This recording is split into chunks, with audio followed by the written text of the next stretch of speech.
The topic of today's lecture slash talk will be about something called the triple gem. And so we'll just be talking about it because it's as I'm reading more and more about Buddhism, there's various terminologies, and one of the fundamental ones that they talk about is called the triple gem, right? So the question is, what is the triple gem? The triple gem refers to three things that's particularly important to Buddhism, right? The Buddha, the Dharma, and the Sangha. All those three things allows us to basically elevate our spiritual minds. And basically, if we follow these three things, like the Buddha, the Dharma, and the Sangha, it allows us to reach the level of enlightenment that's the point of Buddhism to begin with, okay? So before I actually go into detail about what those three things are, we'll just have a discussion about what does it mean to be on this path, right? So just to give a step back and talk about okay, what's the Buddha, right? The Buddha, first and foremost, he was the teacher, right? But they make the analogy to the Buddha being the source of sunlight, right? He's helping us grow. He was the original teacher, and he's the source of sunlight, the source of knowledge and wisdom. The stuff that he taught in his lifetime, his teachings, his actual teachings, is called the Dharma, right? And the Dharma is basically everything that he saw about the world, basically the truth about life is also known as the Dharma. And that could be considered like the water, right? And then finally, the Sangha is the field. Now, that word itself just refers to the community, us. We right now, we are the Sangha, right? And we're just a community of spiritual people that's going to be sustaining and teaching the Dharma and talking about Buddhism and the Buddha in general. So those three things, the Buddha as the sun, Dharma as the water, and then the Sangha as the field, right? And with those three things, sun, water, field, what are we able to cultivate? We're able to cultivate ourselves, right? And our minds. And this is actually the real payoff. The idea is that for us to be present now and here, to be able to listen to this, because I'm thinking to myself, how much of this actual knowledge is sinking into you guys? And I think over time, it does sink into your heads, but it's also a matter of, the job's also on you guys, right? I can give you as much knowledge as possible, but for you guys to, what you're doing is great right now, which means you're sitting here listening to some, talk, some knowledge. And the more that you expand on the knowledge and the more that you reflect on the knowledge, that's when wisdom begins to develop, right? Because you can't get wisdom out of nowhere. You need a little bit of knowledge. Hence this whole Dharma talk to begin with. So, I'll start off with this interesting story. Just yesterday, I was talking to two friends, right? I was with my friend, and he was talking to another friend, and I was reading this book at Barnes and Nobles. The book's title is called "Why Buddhism is True" by Robert Wright or something. And he opens up with the story about the Matrix, and I've already spoken about this once before, right? How we live in this illusion, and the whole idea about the movie and about the Matrix is about waking up to the realities, which pretty much it's the parallel to what Buddhism and the truth about life that the Buddha talked about. Anyway, I was talking to my friend and his friend, and I brought up the book that I was reading, and the girl was like, "Hey, I'm a Buddhist too." And I'm like, "Oh, that's so awesome, you're a Buddhist." But then I asked her, "What do you know about Buddhism?" And she says, "I actually don't know anything about Buddhism."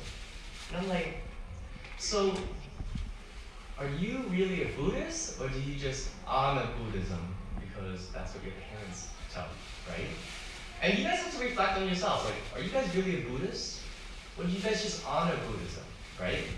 And so like the entire idea behind the triple gem, and then like the more that I read about this stuff, the more I'm able to make connections and connect the dots. And this is what like hopefully you guys will be able to arrive at too, right? The point of like if you sit here listening, the payoff is that one day you're gonna wake up and you're gonna be able to connect the dots and understand and develop your own wisdom. But anyway, the triple gem, Buddha, the Dharma, and the Sangha. Most of the time they talk about this word taking refuge in these three items, in these three gems. What does taking refuge even mean? Well, basically, this whole idea is this, right? It's about declaring, well, I don't think necessarily declaring is the correct word, but I'll use it for now. It's about declaring your faith in Buddhism and actually like taking it up as a spiritual path. You can't just say I'm Buddhist and then not do anything that's actually Buddhist, right? Very much like that girl from yesterday. I'm like, you can't say that you're Buddhist and not know anything about Buddhism to begin with. It just means that you just lack the knowledge. But over time, as you learn and study about this, like very much like you guys are doing now, you're setting yourself down to this spiritual path where you could have a higher understanding. Okay. Yeah, and actually, the idea of part of what the Buddha espouses or supports is this idea that we all have like this little Buddhahood within us. We can all become the Buddha one day. Like that's the hope, that's the potential. Otherwise, why else are we sitting here to begin with? Why sit here if we're trying to study something that's impossible to attain, right? We can all arrive at this moment, like a state of enlightenment and really transcend like everything else that we talked about, which is like the cycle, rebirth, etc. But really the point is, can you get yourself to a state where you're truly enlightened about, or you like the idea that can you see the truth of the world, right? So Buddha-like, right? First off, it means to be A, reflective, and to be conscious. Everything that I've talked about, even in the past, where I talked about like do not be attached to material things, do not be attached to, looks or money or anything that's rich and stuff like that. How many people, if you think about it, how many people in the real, outside in the world, walk around thinking about that? How often are they reflective of this idea that, nothing is permanent. Everyone's going to die. The things that I own is going to go away. I think very few people are actually reflective. And if you guys are beginning to think about that, it sets you guys up in a better, you're already setting yourself up for a lot more success, or at least spiritually developing yourself. Because then you're able to tell yourself, well, I don't need these things, right? And also like, how many angry people do you know out there in the world? How many types of people do you know that are like really destructive? Whereas you guys, you're cultivating your compassion. You're trying to help other people. Now that, in itself, you're building yourself some merits, right? Which is, again, being on the path to Buddhahood. Okay, so like, again, a couple things about like Buddhahood and like, what does it mean to take refuge in the triple gem? A, you're striving, and the key word is striving, right? You guys are here because you lack a certain amount of knowledge. Me too. I'm not exactly certified in this, but I'm studying. I'm pushing myself to understand more and more about Buddhism every day. And so you guys are in the same way. You guys are striving to get the correct knowledge, to get the correct views about the world, right? And then you're, in turn, trying to understand deeply other laws. For example, the law of cause and effect. How often do people even talk about the law of cause and effect in your day-to-day lives? Very little, right? That's why we're here. And lastly, you're also striving to avoid doing what they call like unwholesome activities. Unwholesome activities just refers to like bad things, right? There are a lot of bad things that happen in this world. Like for example, like this synagogue shooting in Pittsburgh and the bar shooting in California, a lot of bad things that happen in this world. However, the idea of like being on this spiritual path and taking refuge in the triple gem, it kind of, to some extent, does two things. Like, A, it offers us some like spiritual protection, if you believe in that. But also, it's like, we could enrich our lives with gold, diamonds, money. But that's just our outside exterior life, right? No matter how much gold we throw at you, you're never going to develop on the inside, your spiritual side. So it takes something else outside of the materialistic things to actually develop yourself. And that's why, that's the entire point of like the triple gem. They call it a gem to begin with because it's almost invaluable. Like the amount of knowledge, like the things that you're learning right here, right now, that's really that's the truly invaluable thing. Because gold, not only does it like it just leaves you, and when you die, you're not going to be able to hold it. No matter how much gold you acquire in this lifetime, you will never be able to take it with you. Whereas the spiritual stuff, and the merits that you guys are accumulating by doing like good stuff and becoming compassionate and doing good deeds in the world, that's the stuff that actually follows you through, right? This lifetime and the next lifetime. Let's see. Yeah, and so the whole idea of like the triple gem, A, you guys are setting yourselves onto the correct path. That's A. B, they say take refuge. Taking refuge is just a fancy word for like taking shelter. And to some extent, you guys, I don't know if you guys have ever been through like bad times before, but have you ever been through bad times and then like just like prayed and hope for like spiritual guidance or hope for like protection? That's the entire, I mean, now this is a stretch, but this is what I saw. This is the dots that I'm connecting. Like, because even within my life, like, you know, of course bad things have happened to me, but I would always pray and like say the Buddhist names and stuff like that and hope that like gets me through those difficult times. And interestingly enough, like I'm beginning to see that connection. Like every time something really bad is happening, I'm praying and I'm saying the Buddha's name, and I'm hoping, as I'm taking refuge in the Buddha, that like the bad times are passing, right? And to some extent, that's something that it's interesting. Like I'm thinking about this story. It's a crazy story. Back when I was in 6th grade, it's the weirdest story. Back when I was in 6th grade, I had a hat, right? It was like a Fila hat or a Nike hat. No, it was definitely Fila. It was some like brand. It was like, and I'm in my 6th grade school, walking around and I dropped it. And I'm like, no, that's my favorite hat. Like, and then I'm like, I don't want to spend money on another hat. We definitely didn't have that money back then. But during the entire week, I was so worried about my hat. And I'm praying, I'm saying the Buddha's name, I'm saying, man, I hope I can get my hat back, I hope I get my hat back. Like, what are the chances? My school, there's 1,000 kids in my school. If you drop your hat, you know, people are going to pick it up. People are going to throw it away. What are the chances? And so a week passes, and then I decide, maybe I should go to the lost and found. I go to the lost and found, and I see my hat right there, and I'm like, how does this happen? That's crazy. Like, there's 1,000 kids in the middle school, one little hat, somebody didn't have to bring it to the lost and found, and yet they did bring it to the lost and found. And I'm like, you know, I'm scratching my head. I never actually thought about it, but like, and not that it would have, like, this is not proof of anything, actually. It's not proof of anything, but as I'm reflecting, I'm like, wow, during that difficult time, I did take refuge in the Buddha. Like, I did say his name multiple times, and I'm like, and I asked specifically, like, for my hat back, because it wasn't, like, big. Like, you shouldn't be asking for, like, $1 million. Like, I don't think that's going to, like,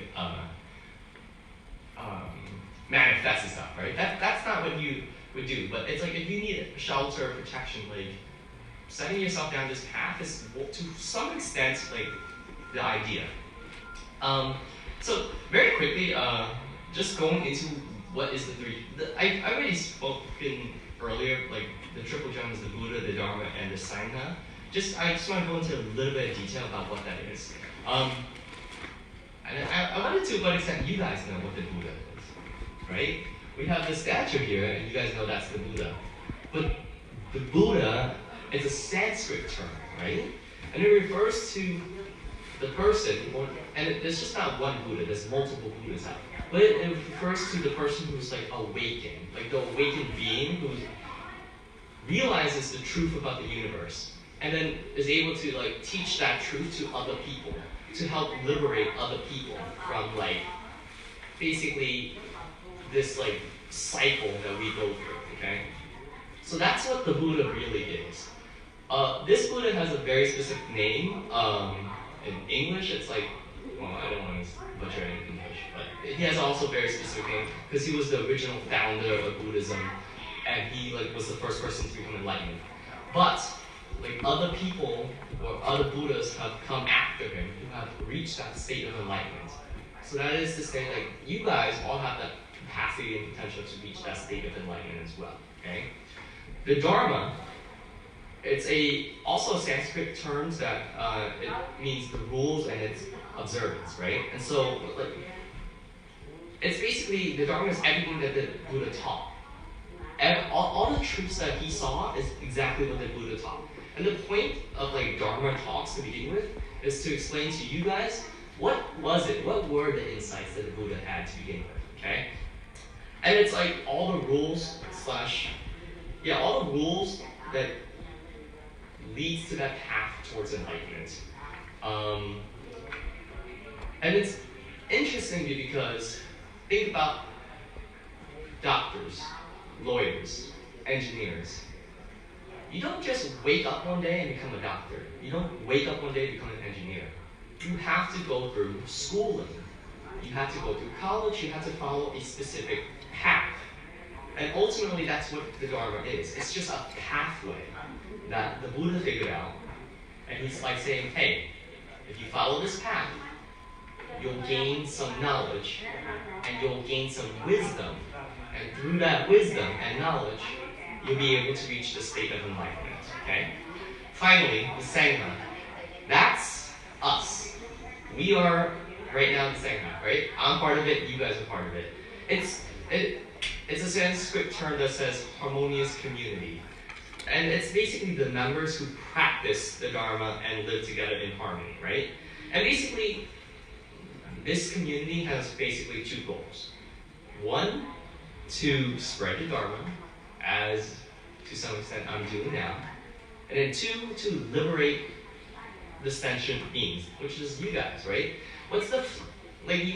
For me, especially the way that I process things, I need to know like the why behind things. Like, why am I here? Well, my purpose, my role specifically, is to show you guys like what I know or what I've been reading about Buddhism, right?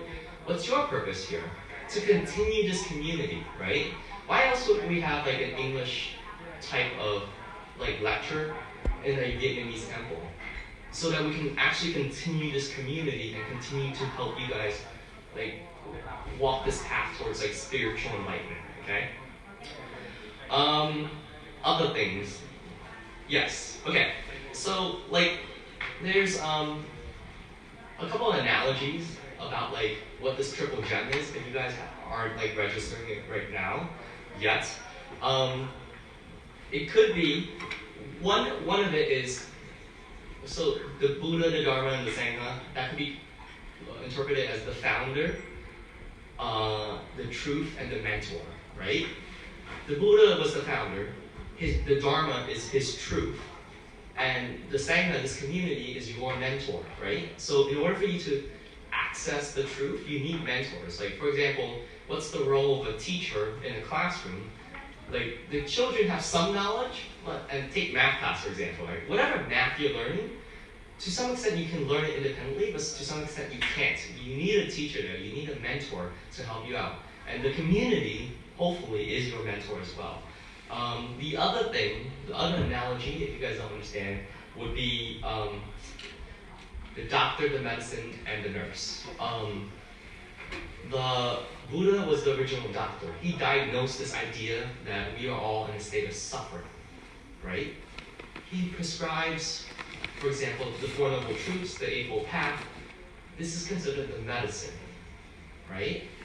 And so if you take the medicine or you take the knowledge and try to understand it, then you can really release yourself from suffering. That's A.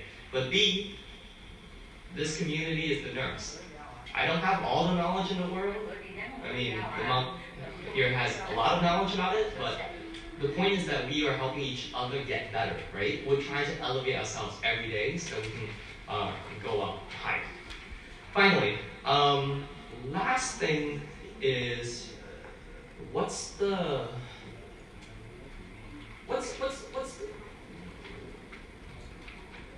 payoff in taking refuge in this triple gem? Why should you be following through, taking refuge in the Buddha, taking refuge in the truths that he's talking about, and this community? Well, for you guys, especially for young kids, while I understand some of this topic is actually extremely difficult to grasp and comprehend, because you need just a baseline level of understanding.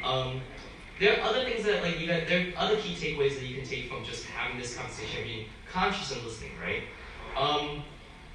And the take-home idea for young ones is how can you exercise this Buddhahood nature, the seeds of Buddhahood within you?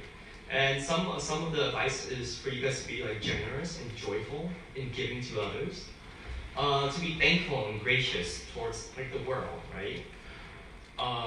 And just develop that sense of gratitude. Develop contentment with material things, right? Don't desire material things, just be content with what you have.